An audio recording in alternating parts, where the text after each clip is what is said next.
Luxettipet municipality పరిధిలోని ఇటిక్యాల ఊర చెరువును కబ్జాదారుల నుండి కాపాడి తమ జీవితాలకు ఆధారం కల్పించాలని కోరుతూ పట్టణంలోని స్థానిక విశ్రాంతి భవన ఆవరణలో ఇటిక్యాల చెరువు పరిరక్షణ సమితి ఆధ్వర్యంలో సోమవారం విలేకరుల సమావేశం ఏర్పాటు చేశారు.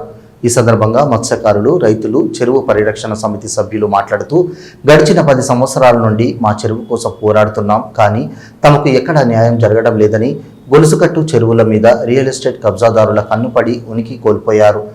ఇటిక్యాల ఊర చెరువుకు వచ్చే ప్రధాన నీటి కాలువలు కబ్జాదారులు తన దాహానికి ఆవిరైపోయాయని, ప్రస్తుతం ఇటిక్యాల చెరువు పూడిక తీత పేరుతో చెరువులోని మట్టిని తీసి చెరువు ఎగువ భాగంలో ఉన్న భూములలో పోస్తూ రియల్ ఎస్టేట్ వ్యాపారులకు లాభం చేకూరుస్తూ FTL లేకుండా చేస్తున్నారని వాపోయారు. తమ బాధలను అధికారులు ఎవరూ కూడా పట్టించుకోవడం లేదని, తమకు FTL ద్వారా హద్దులు ఏర్పాటు చేసి మత్స్యకారులను, రైతులను ఆదుకొని చెరువును కాపాడాలని వేడుకున్నారు. ఈ కార్యక్రమంలో ఇటిక్యాల, లక్షెట్పేట మత్స్యకారులు, రైతులు తదితరులు పాల్గొన్నారు.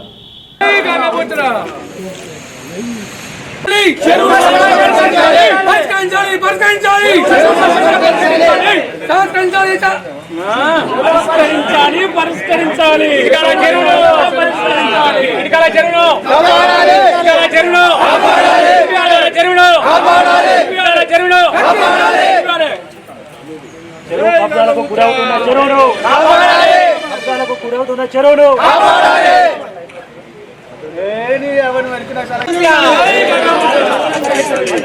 చాలా సంతోషం. విషయం ఏంటంటే ఇటిక్యాల చెరువును గత 10 సంవత్సరాల నుంచి 15 సంవత్సరాల బిఫోర్ నుంచి కూడా మేము చాలా సందర్భాల్లో ఇటిక్యాల చెరువును పూడిక ఇస్తే చాలా సంతోషంగా అభిప్రాయపడ్డాం. ఒకటి ఏంటంటే పూడిక విషయం ఒక ఎత్తు, ఈ రోజు కబ్జాలు చేయడం జరుగుతుంది. 15 సంవత్సరాల నుంచి కబ్జా జరుగుతూ ఉంటే ఆ రోజు గవర్నమెంట్ ఉన్న టైంలో కూడా మేము చాలా సందర్భాల్లో మేము కలెక్టర్ గారికి వీళ్ళకి నిలుపత్రాలు సమర్పించడం జరిగింది. కానీ ఈ రోజు చూస్తే ఈ రోజు మొత్తానికే పూర్తి స్థాయిలో చెరువును పూడిక అంటే దాన్ని ఏమంటారు, అది FTL కానీ బీఫోల్ కానీ అవి నిర్మించకుండా అది నిర్మాణం జరుగుతున్న టైంలో అప్పుడు సారు ఇరిగేషన్ డి గారు గౌతమ్ సార్ ఉన్న సందర్భంలో చాలాసార్లు ఆయన పాపం వచ్చిండు. ఆయన పాపం డిపార్ట్మెంట్ తీసుకొని వచ్చిండు, చేసి సర్వే చేసిండు. మా దగ్గర నుంచి మా ఇటిక్యాల అనుకోని ఉన్న చెరువు నుంచి అనుకోని ఎక్కడికి వచ్చిన తర్వాత ఇక్కడ కబ్జాదారులు ఎవరైతే ఉన్నారో వాళ్ళ ఆధ్వర్యంలో గొడవలు చేసి వాళ్ళు ఆపేయడం జరిగింది. పాపం తన చాలా కష్టపడు ఎక్కడదాకా మన ఇప్పుడు ఉన్న సినిమా థియేటర్ అనంతరం అక్కడగా ముగించుకొని చేసుకోవడం జరిగింది. ఈ రోజు జరుగుతున్న అన్యాయం ఏంటంటే అప్పుడు గవర్నమెంట్ ఉన్న సందర్భంలో వాళ్ళు రాత్రి పోవడం జరిగింది. కానీ ఈ రోజు చూస్తే ఏముందంటే డే అండ్ నైట్ నడుస్తుంది. అది ఎందుకు నడుస్తుందో అర్థం కాలేదు. సరే మట్టి తీసుకుపోతుంటాను, తీసుకుపో సంతోషం. కానీ వర్షాకాలం పడతా ఉంటే రేపు పొద్దున అది వర్షం తీయడానికి లేదు. కొన్ని ప్రాంతాలు అయితే ముంపులో గురైన గొలుసుకట్టు కాలంలో మూసేసింది అలాంటి కంప్లీట్గా. అది మూసే సందర్భంలో అది తీసుకోమంటున్నా తీయడానికి లేదు. మన SI గారు కూడా స్థానిక SI గారు కూడా ఫోన్ కాల్ చేస్తే ఒక మాట అన్నారు, నేను ఈ వారం 10 రోజుల్లో ఇస్తా అని చెప్పేసి. కానీ 2 రోజులనే సారీ నేను రెన్యువల్ చేపిస్తా అని చెప్పిండు. కానీ ఇప్పటివరకు ఆ స్పందన లేదు.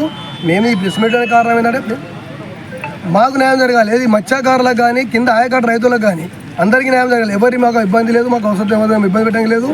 మాకేంటంటే ఎవరి ప్లాట్లు ఉన్నాయో వాళ్ళు సర్వే చేసుకొని వాళ్ళు చేసుకొని బాగుపడి. మాకున్న ఉద్దేశం ఏంటంటే కనీసం మాకు FTL కానీ బఫర్ జోన్ కానీ నిర్మించిన తర్వాతనే ఇవన్నీ తీసుకోమని చెప్తున్నాం. ఇవాళ కుప్పలు వచ్చినాయి, కుప్పలు తీస్తారా తీరవో తెలిసినట్టే లేదు. అది ఏం చేస్తారు, కొన్ని ప్రాంతాలు లెవెల్ చేసేసింది. మరి ఆ లెవెల్ చేయడానికి తీస్తట్టి మాకు స్థానిక ఎమ్మెల్యే గారు గౌరవనీయులు మొన్న వచ్చిండ్రు. ఇది మన లక్షపేట హాస్పిటల్ కానివ్వండి, ఇది ఇనాగ్రేషన్ కాకుండా మామూలు వచ్చి చూసిండ్రు. ఆ రోజు వెళ్తామంటే సార్ కూడా కొంచెం ఇక మా మీద కొంచెం ప్రెషర్ పెట్టారు. సరే ఏమనుకున్నా ఈ రోజు గౌరవంగా దయచేసి కలెక్టర్ గారు కానీ ఎవరైనా కానీ కలెక్టర్ కానీ ఎమ్మెల్యే గారు స్థానికంగా ఉన్న వాళ్ళు కొంచెం స్పందించి మాకు న్యాయం చేయాలని మేము కోరుకుంటున్నాం. ఎందుకు అంటే ఇది మత్స్యకారులే కాదు, కింద ఆయకట్టు రైతాంగం ఉంది. కింద ఏది ఇటిక్యాల రైతాంగం చాలా పెద్ద మొత్తం ఆయకట్టు ఉంది. అది దాన్ని కాపాడాలని స్థానిక ఎమ్మెల్యే గారికి కలెక్టర్ గారికి మేము వినతిపత్రం చేస్తున్నాం. ఎందుకంటే కానీ ఇవాళ మత్స్యకారులు చాలా అన్యాయం. ఎందుకు అంటే ఇది ఇవాళ రైతాంగం రాలేదు, ఇంకా పిలిస్తే రైతాంగం కూడా వస్తారు, భారీ ఎత్తున వస్తారు. ఒకవేళ ఏమన్నా జరిగితే ఇలాంటివి జరిగితే ఇంకా పునరుద్ధం అయితే మాత్రం మేము భారీ ఎత్తున కలెక్టర్ ఆఫీస్ ఇంకేమన్నా కానీ ర్యాలీలే కానీ ఇంకా లేకపోతే ఇంకేమన్నా కానివ్వండి, లేకపోతే హైకోర్టు కూడా లేకపోతే వాళ్ళు స్టే తెచ్చుకున్నారు, అయిపోయింది కావచ్చు, మేము కూడా పోతానికి సిద్ధంగా ఉన్నాం. లేదు అనుకుంటే మట్టి తీస్తా అని చెప్పి తీయలేదు. సరే ఒకవేళ మేము మాకున్న లెక్క ప్రకారం ఏంటంటే వాళ్ళు ఏమన్నారు అంటే కుప్పలు పోయిన తర్వాత లేపుకపోతాం, బరువు బాగున్నది తీసుకుపోతున్నారు. సరే ఈ వర్షాకాలం మూమెంట్ ముందు కాకుండా తీసుకుపోతే సంతోషపడతాం. రెండోది మట్టి అమ్ముకున్నదా మాకు క్లియరెన్స్ కావాలి. మట్టి అమ్మేళ్ళు ఇవ్వాలి. ఎక్కడ పక్క పంటి ప్లాట్లలో ఇలా విపరీతం మట్టి కొట్టింది. అది పొద్దున ప్రెస్ మీట్ ఆధ్వర్యంలో ప్రెస్ వాళ్ళందరి ఆధ్వర్యంలో మేము గవర్నమెంట్ ఆధ్వర్యంలో చూపించడానికి సిద్ధంగా ఉన్నాం. ఎందుకు ఉన్నామంటే పక్క పోంటే ఎంతమంది రైతులు ఆయకట్ల కొట్టిలో మరి ఇదే సేమ్ టైం రైతులకి ఇవ్వండి. ఇలా ఆయకట్ట రైతులు కొంత చాలా మంది ఉన్నారు పట్టించుకోవడానికి పోసుకోవడానికి సిద్ధంగా ఉన్నారు. అది నేను అందరికీ ఆ మాట చెప్పడానికి సిద్ధంగా ఉన్నా. రేపు అవకాశం ఇవ్వండి. ఆ చెరువు పూడిక చేయండి. పూడిక చేయడము అనేది చాలా మంచిది. మేము దానికి అప్పేసి చెప్తాం. కానీ ఎక్కడ చేయాలి ఎప్పుడు చేయాలన్నది ఎంతవరకు చేయాలనేది మేము చెప్తాం. మేము మెచ్చగలం కనుక కొంచెం వరకు కొంచెం మాకు చెప్తా అంటే కింద ఆయకట్టు కావచ్చు మాకు కావచ్చు అందరికీ లాభం జరిగేది ఇస్తే సంతోషపడతాం. మేము మట్టి చేయగలలేదు. మట్టి ఎక్కడ చేయగలి మేము మట్టి సంతోషం తీసుకోపోయింది. మీరు ఎంత తీసుకోపోతే అంత మంచిగా మాకు చెరువు పూడి చేయడం. కానీ ఏంది అంటే కొంత ప్రాంతంలో ఎక్కడ పడితే అక్కడ పొక్కలు చేసిపోతే రేపు పొద్దున చేపలు కావచ్చు లేకపోతే ఇంకేమైనా బర్రెలు కావచ్చు గోయలు కావచ్చు అలా పడి చనిపోతాయి. దీని రెస్పాన్సిబిలిటీ రేపు పొద్దు ఎవరు అని అడుగుతున్నాం. మట్టి కుప్పలు తీయలేదు సార్.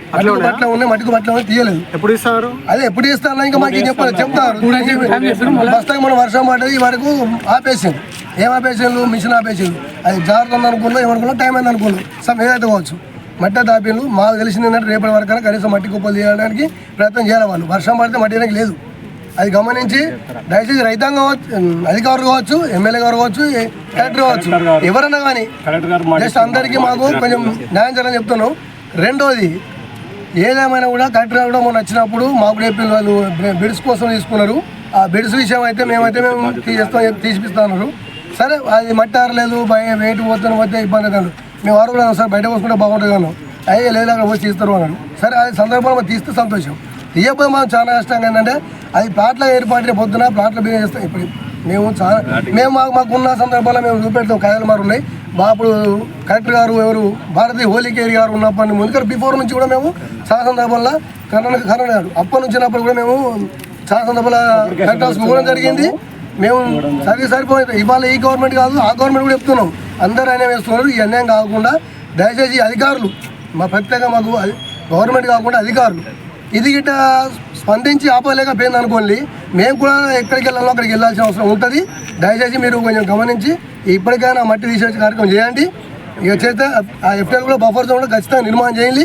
ఇప్పుడు కాదు వేసవికాలం కాదు అది వర్షాకాలం రాండి. వర్షాకాలం వచ్చినప్పుడు ఫుల్ ట్యాంక్ బండ్ ఏర్పడుతుంది. అప్పుడు బఫర్ చేయండి. ఇవాళ వస్తే ఇవాళ వచ్చి ఇవాళ ఎక్కడికో చేసడం కాదు.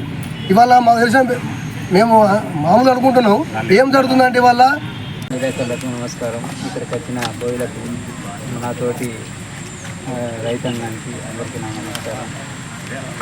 అయితే ఇందు మూలంగా తెలియనిది ఏమనంటే మా యొక్క ఇటిక్యాలు లక్ష్మీపేట మున్సిపాలిటీ పరిధిలో గల చెరువును గత 9 ఏళ్ళుగా 10 ఏళ్ళ నుంచి మేము దీన్ని పోరాటం చేస్తూనే ఉన్నాం. అయినా దానికి అతి లేదు గతి లేదు. అప్పుడు దివాకర్ హయాంలో గిట్ల ఉన్నది. ఇప్పుడు పిఎస్ఆర్ హయాంలో కూడా గిట్ల ఉంది. అందుకని మా బోయిలది కానీ బోయిల జీవితాలను కానీ రైతుల జీవితాలను మార్చేది మా యొక్క చెరువు కాబట్టి ఆ యొక్క చెరువు ఎఫ్టీఎల్ బార్డర్ అది ఎప్పటి నుండో జరుగుతుంది. కానీ అది చేస్తలేరు.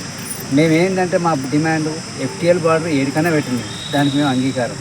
కాకపోతే రేపు పెడతాం అని అది పెట్టకుండా దాన్ని జరుగుతుంది. మళ్ళీ ఇప్పుడు కొత్తగా ఏదో బ్రిక్స్ కానీ మట్టి తీస్తాను. మట్టి తీస్తే ఓకే.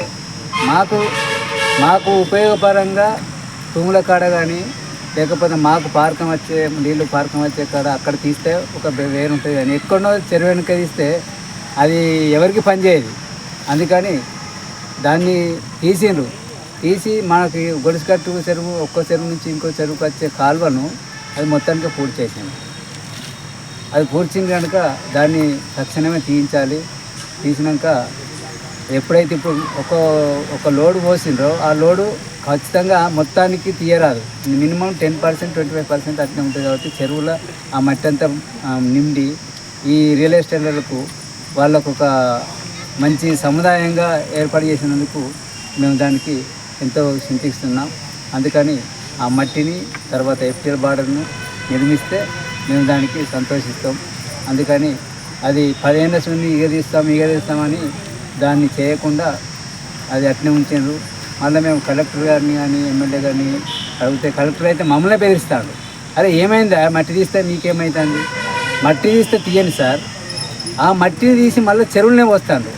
అందుకని మాకు ఇబ్బంది అంటే కూడా ఆయన వినక మేము వినతి పత్రం ఎమ్మెల్యే గారికి ఇయ్యడానికి పోతే ఎమ్మెల్యే గారు మాట్లాడే ముందే కలెక్టర్ వచ్చి సార్ ఇట్లా వీళ్ళు చెరువు అన్నాక సారు కొంచెం మా మీద దృష్టిగా ప్రవర్తించింది. నేను కలెక్టర్ గారు చేయబట్టే ఇదంతా నడుస్తుంది. ఇది నోట్ పాయింట్. కలెక్టర్ చేయబట్టే ఇది మా జీవితాల మీద, అందరి జీవితాల మీద అటు మన దెబ్బ పడుతుంది. అందుకని కలెక్టర్ మెయిన్ కలెక్టర్ ఈ మా చెరువు నాశనం అవ్వడానికి కారణం కలెక్టర్, మెయిన్ కలెక్టరు. మేము ఇచ్చడానికి పోతే ఇంతకుముందు కలెక్టర్లు ఏంటంటే మేము కలెక్టర్ గారికి ఎవరికి కర్ణన్ కానీ ఆర్వి కర్ణన్, తర్వాత భారత హోలికోరి వాళ్ళ దగ్గరికి పోతే వెంటనే 10 నిమిషాలలో డిఈని ఏఈని ఈఈని ఆయన దగ్గరికి పిలిపించుకొని దాని పరిస్థితులు మాకు వివరించేది.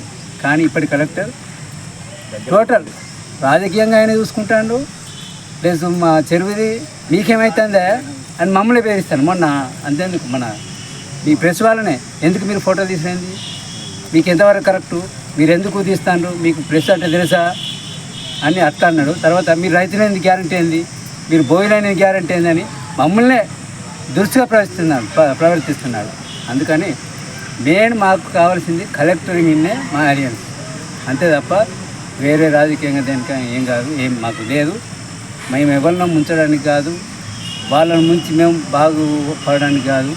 అందుకని మరి డిఈకి మినిమం ఒక 100 సార్లు ఫోన్ చేసిన, నేను 100 సార్లు చేసిన, నారాయణ చేసిండు 10 సార్లు, శ్రీకాంత్ చేసిండు, ఇక్కడ ఒక 10 మంది 10 సార్లు దాదాపు ఒక 100-200 సార్లు చేసినా కానీ ఆయన మన ఫోన్ ఎత్తలేడు, అసలు ఆయన రియాక్షన్ కూడా ఏం లేదు. అందుకని మాకు కలెక్టర్ నుంచి మాకు ఒత్తిడి పడుతుంది. అందుకని ఈ యొక్క మా వాయిస్ని మీరు గట్టిగా రాసి జనాలకు కానీ, తర్వాత ఇక్కడ ఉన్న రాజకీయ నాయకులకు కానీ, అక్కడ కబ్జా చేసే రియల్ ఎస్టేట్లకు కానీ మా యొక్క బాధను తెలియపరిచిందిగా మా యొక్క కోరిక. గంగపుత్ర సంఘానికి సొసైటీకి నేను సెక్రటరీని. ఈ విషయమై ఇటు చెరువుల విషయమై గత 10 సంవత్సరాల నుండి మేము పోరాటం చేస్తూనే ఉన్నాం. ప్రతి ఒక్క కలెక్టర్ ఆఫీసుకి కానీ, ఇరిగేషన్ ఆఫీసుకి కానీ, మున్సిపాలిటీ ఆఫీసుకి కానీ, ఎంఆర్ఓ ఆఫీసుకి కానీ అన్ని జాగాలకు తిరిగినాం. ఎప్పుడైతే కేసీఆర్ గారు దీని మినీ ట్యాంక్ బండి చేస్తామని ప్రకటించిండో అప్పటి నుంచి కబ్జాలకు గురి అవుతూనే ఉన్నది. దాని మీద మేము 10 సంవత్సరాల నుంచి పోరాటం చేస్తూనే ఉన్నాం. మా గవర్నమెంట్ పరంగా కానీ, మాకు రాజకీయ పరంగా కానీ ఎలాంటి సాయం ఇవరకు జరగలేదు. ఒకప్పుడు రాత్రి మట్టి పోసి కబ్జాలు చేసిండ్రు, కానీ ఇప్పుడు పట్టాలే కబ్జాలకు గురి అవుతుంది. కానీ మేము ఎవరి పట్టాలు ఏంది, ఎవరి భూమి మేము ఆశిస్తలేము. మాకు ఎఫ్టీఎల్ హద్దులు నిర్మించి మా హద్దులు మాకు చూపించుండి ఈ చెరువు అన్యకాంతం అయిపోతే పక్షులకు కానీ, రైతులకు కానీ, ప్రజలకు కానీ మేము గంగాపుత్రులము 600-700 సభ్యులము మేము దీని మీద ఆధారపడి జీవిస్తున్నాం. ఇప్పుడు ఇట్లా మాకు అన్యాయం జరుగుతాయి. ఈ చెరువు అనేది మాకు లేకుండా పోతే మళ్ళీ మేము మొదటి నుండి ఎట్లయితే బొంబాయిలు దుబాయ్లు పోయి వలస పోయి జీవించినామో అదే పరిస్థితి మాకు దాపించుతుంది. కావున దయచేసి అందరూ మాకు సహకరించి దీన్ని మాకు హద్దులు ఏర్పాటు చేసి, ఎఫ్టీఎల్ హద్దులు ఏర్పాటు చేసి మాకు అది చేయాలని మా మనవి.